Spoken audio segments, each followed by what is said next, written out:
So 1163, what it wants you to do is take the problem from 1162, and it wants you to take the rotated parabola and convert that polar equation to the rectangular form. So what we need to do is we need to look at this and we need to say, okay, I have an angle sum situation here. So go ahead, pause your video and write the angle sum, just expand.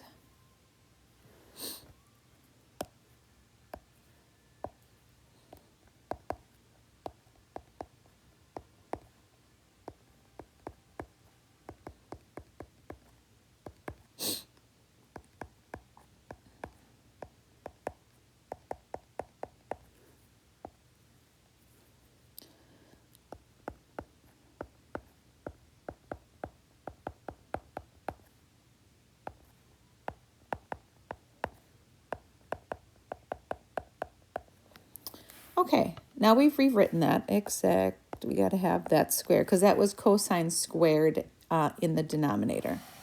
Now go ahead and evaluate what you can, like the cosine pi over 4, etc. So pause it and then see what happens.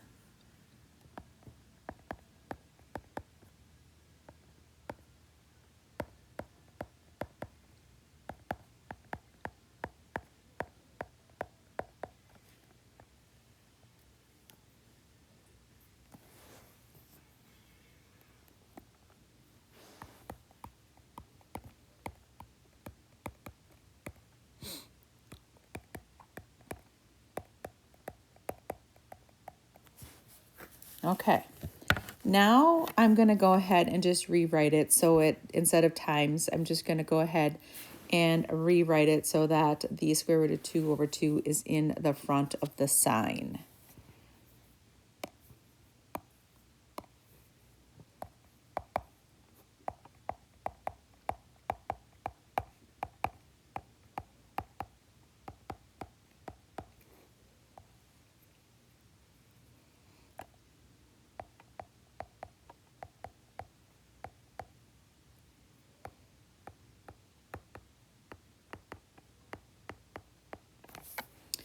Now, when you look at this, you might want to be busting out the 2, but you can't do that because of the exponent that is there in the denominator.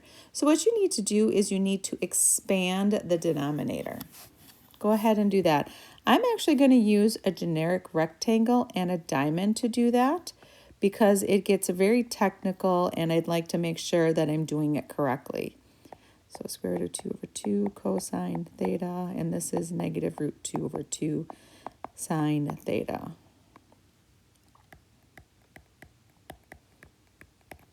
And then carefully multiply that, fill out in the inside. So root 2 times root 2 is 2 over 4, so that would be 1/2. And then cosine times cosine would be cosine squared theta. And then I'm going to have a negative 1/2, and then it's sine theta cosine theta. And the bottom right is the same thing.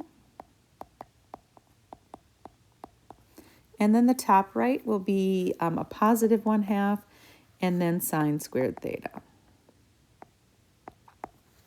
So what I want to go ahead and do is rewrite the denominator so that it has what's inside that generic rectangle. So we will go to this red. So r equals numerator.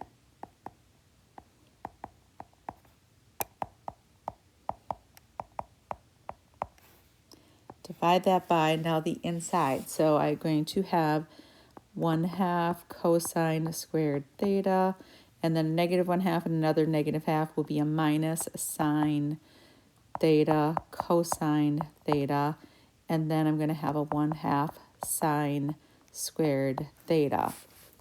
Now, as I take a look at this, I'm going to go ahead and bust out those denominators, those 2's.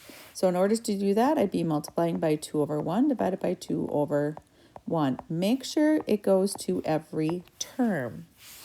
So r will equal root 2 sine theta plus root 2 cosine theta over,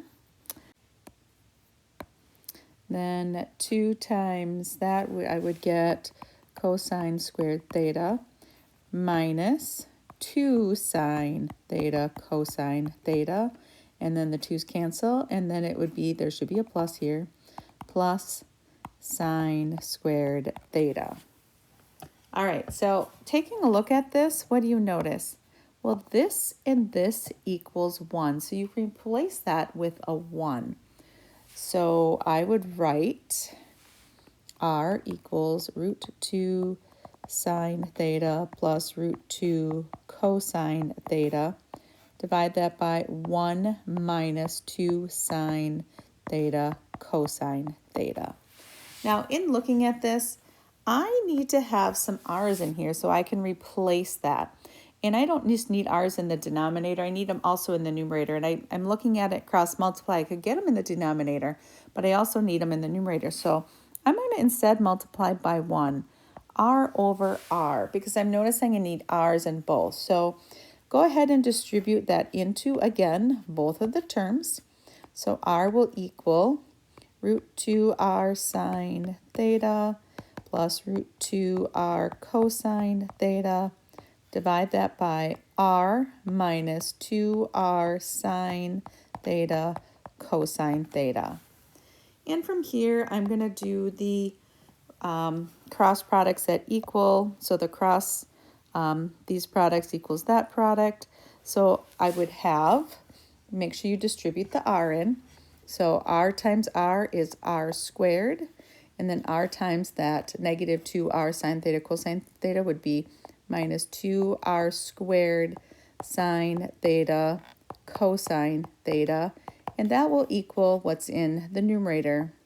Nothing to simplify, so I'll just write it down.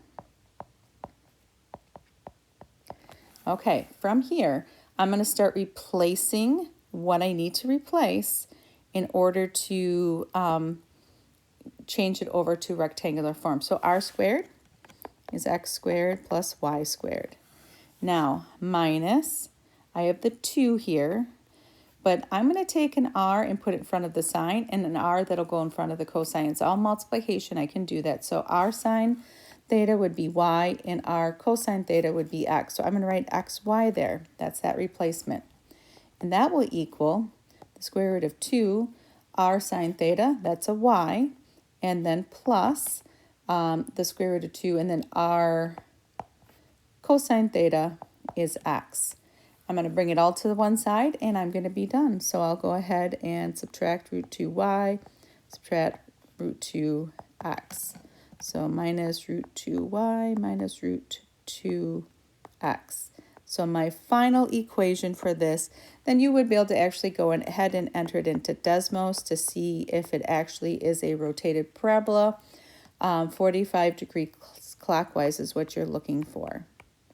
So minus this and minus that. And that will equal 0. It has to equal 0 because it is an equation.